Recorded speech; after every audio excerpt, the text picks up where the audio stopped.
Hey guys, in today's video we're going to be going back and revisiting the NECA A Nightmare on Elm Street Series 4. This is the Freddy's Dead Springwood Slasher. Let's grab the old tape measure to see how tall Fred Krueger stands. And the answer is he stands exactly 7 inches tall. This particular review I did way back in September 22nd, 2013, where we had a first look at the Springwood Slasher from the NECA Toys Nightmare on Elm Street Series 4. Accessories for Fred Krueger, he only comes with his fedora, but it seems like the fedora itself is a slightly lighter brown than what we've seen before with other fedoras. It looks like it is the exact same sculpt, mind you, but it is a lighter shade of brown with a little bit of darker brown, just kind of dry brushed there right at the top where the, not quite the rim, but a little flap at the top portion of the fedora. It's a soft, well, actually to be honest, it's a slightly denser plastic than what we've seen with other fedoras as well.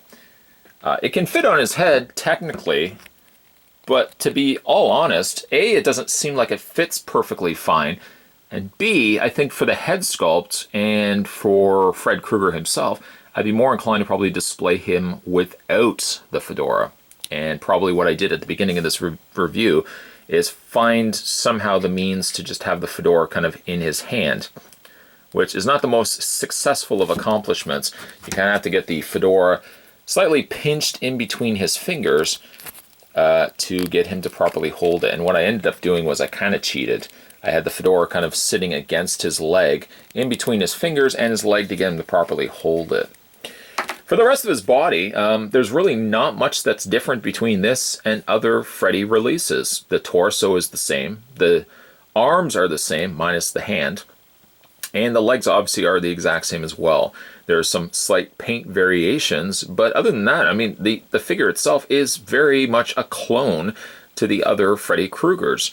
Where it may drastically find itself changed is, of course, the human unscarred hand that the Springwood Slasher Freddy seems to have, obviously because he hasn't been burned yet by the avenging parents, and of course, one fantastic likeness of Robert Englund.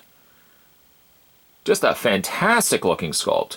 Now, this is really only, if you want to technically count figure form and not say the likes of a Sideshow Collectibles release, I think this is only the second time that we've gotten ourselves a pre-burned Freddy or a Springwood Slasher release of Freddy. The other one being, I think it was an SDCC exclusive, which I did do the review of, where it was an SDCC Springwood Slasher or Fred Krueger that came with the doll. And I might actually do a throwback review on him as well, because I can't remember the last time I actually did a review of that Freddy, but it's not a bad Freddy. It was pre-posed, of course. This one can also be said it was pre-posed, but at least he still got the, you know, the posability in his arms and his elbows and stuff like that. So let's go back to his face sculpt. There's lots to be said for the face sculpt. It is uncanny for the likeness that they've done here for, you know, Robert Englund and of course Fred Krueger. I kind of wish that they would have given him a slight sneer or a little bit of a smile, of course, as he's coaxing unsuspecting children to his grasp. I think that's one thing that could have gone a long way. But I don't know if I don't know if NECA, I should say, maybe wanted to promote the fact that this guy is a happy child killer. I mean, again, they kind of kept it more to a very subtle expression on his face, very neutral expression, I would say. Going back actually to his fedora, one thing I've noticed with a couple of times that I've had the fedora on his head is it seems that it's left a little bit of a mark on his forehead. So all the more reason that you may find yourself wanting to leave this off in its entirety. One of the other reasons why I want to go back and have a look at this particular figure too is that while there are so many potentials for NECA releasing ultimate versions of Freddy, of the various incarnations, there's certain figures I wonder if they will ever release. They could have entertained the idea of giving us the Fred Krueger head, but then of course the neck would still be scarred. They could have given us the non-scarred hand, and it could have just been a simple case of swapping out those components with the other Freddy Krueger figures. But then again, you're not going to be able to get that with the neck unless the neck was something that was removable as well. I don't know. We may never get ourselves a Fred or Springwood Slasher figure. That this might be the only option that's available. And this was all the more reason why I wanted to go back and re-review this guy. There's a couple of other ones that I might start thinking to myself, maybe they may never release that one. Kind of like the Divine Light Freddy from Part 4, which has the arms extending outward. I don't know if we're ever going to get that Freddy in a Ultimate figure. So maybe what I might do is consider doing a re-review. I might want to actually go back and do re-reviews on basically all the Freddys. And then if for some reason NECA does eventually come around to doing an Ultimate figure, all the better. All the better, because again, you're going to get the posable legs that you didn't get necessarily with this particular figure. I still wish there was actually a way that you could just take the torso off. I have not tried this because I don't want to run the risk of breaking it. But if you had another posable lower torso of a Freddy Krueger, like an Ultimate Freddy Krueger, simply just pop the torso off and plunk it on top of a posable lower leg, that you could just get yourself an Ultimate Fred Krueger without having to wait for, NECA to do that. If it was simply a simple straight fix, NECA could also have just released a lower posable leg that you could just take in your existing Freddy figures, pop the torso off, plunk them on top, and then you've instantly would have got Ultimate releases. But as it goes, of course, for a figure and toy company, they want to try to get as much out of this as they possibly can. So, you know what, maybe they may eventually give us an Ultimate Freddy Krueger in post or pre-Freddy Burn, where we might get ourselves a Fred Krueger. I see that possibly not happening, just for the mileage that I think a figure like this could get. I don't see how they would want to release this guy as an Ultimate. You never know, though. I mean, two and a half years from now, maybe I might find myself still doing this reviewing thing, and maybe I'll be talking about Ultimate Fred Krueger or Springwood slasher version of Freddy, and I'll have some egg on my face for saying that a figure like this would have never existed. Going back, by the way, to his torso is a rubbery top appliance. And I've done this a couple of times where I've looked at the interior of the figure to kind of see if there was a reused body. But actually the inside torso, I don't know even know if the camera's picking it up, is pitch black. The part underneath is completely black. Not that they would have to paint it, because you're really going to not see it anyways. I guess he could have come with more accessories. Like the older Freddy figures didn't really seem to come with a lot.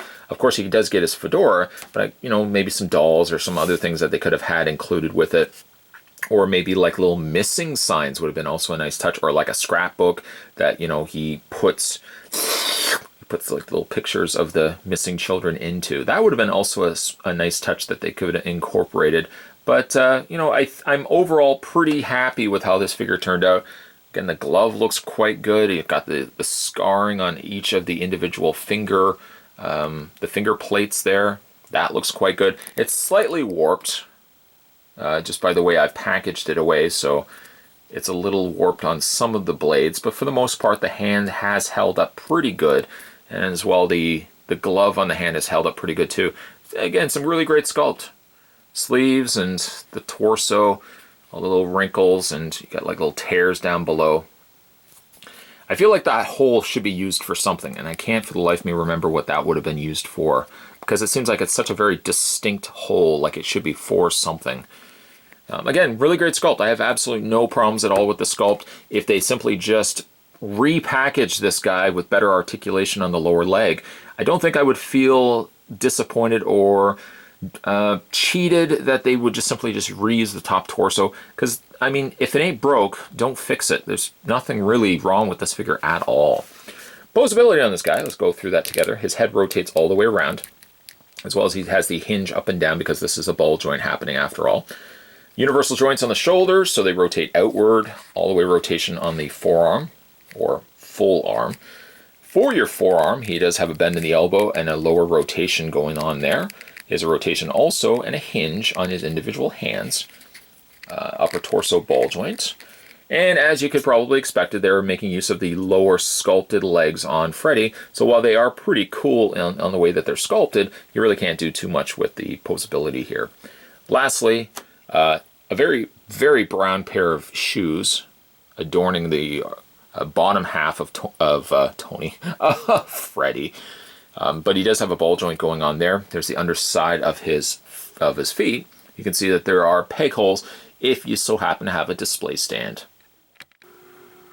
The NECA Toys Freddy's Dead Springwood slasher figure is still one of my favorite pieces in my collection, primarily because he doesn't look like Freddy Krueger. While he still has Freddy's character and, you know, the darkness that Freddy brought to the table, I really dig the fact that he is pre-burned Freddy. We have essentially a Fred Krueger here, while still doing terrible things to children, has yet to enter into the dream world and enter into the kids' nightmares. And I really think that this is a fantastic looking figure. I don't know if we will ever get this particular figure in an ultimate release. Something tells me that NECA really doesn't see as much investment in releasing a Springwood slasher when there are so many more Freddy possibilities out there that have such more character to them. Really, the only draw to this particular figure is you're getting a Robert Englund head sculpt and a hand sculpt. That is not something that you would normally find on a Freddy figure, but that's all the more reason why, if you haven't had a chance to pick up this particular figure, I would definitely do your best efforts to scope this guy out in aftermarket and pick this guy up and add him to your collection. I think probably most collectors also see too that with this figure may not potentially reaching an ultimate line. Of course, the value of Springwood Slasher Freddy is a little bit higher than what you may find with other Freddy figures, but I do think if you can find him, pick him up, because I really don't see NECA releasing this guy as an ultimate figure. I may have egg on my face, and maybe a couple of years from now we're going to be revisiting this figure in an ultimate figure line. I just don't see it happening though. Today, once again, we were doing a throwback and revisiting the NECA Toys. I think this was a Nightmare on Elm Street Series 4, but more importantly, this was Freddy's Dead, the Springwood slasher Fred Krueger. If you guys like this video, certainly hit it with a like down below. If you haven't had a chance yet to subscribe to this channel, hit that little subscribe button down below. You won't miss a beat when it comes to future videos. And if specifically you want to check out more Nightmare on Elm Street reviews, maybe specifically from NECA, I've got a playlist dedicated solely to NECA Nightmare on Elm Street figures. So you can go and check out the older reviews that I've done, or you can also go back and check out the revisit throwback videos that I've just recently done on some of these figures. Either way, guys, thanks for watching as you always do. I'll see you next time.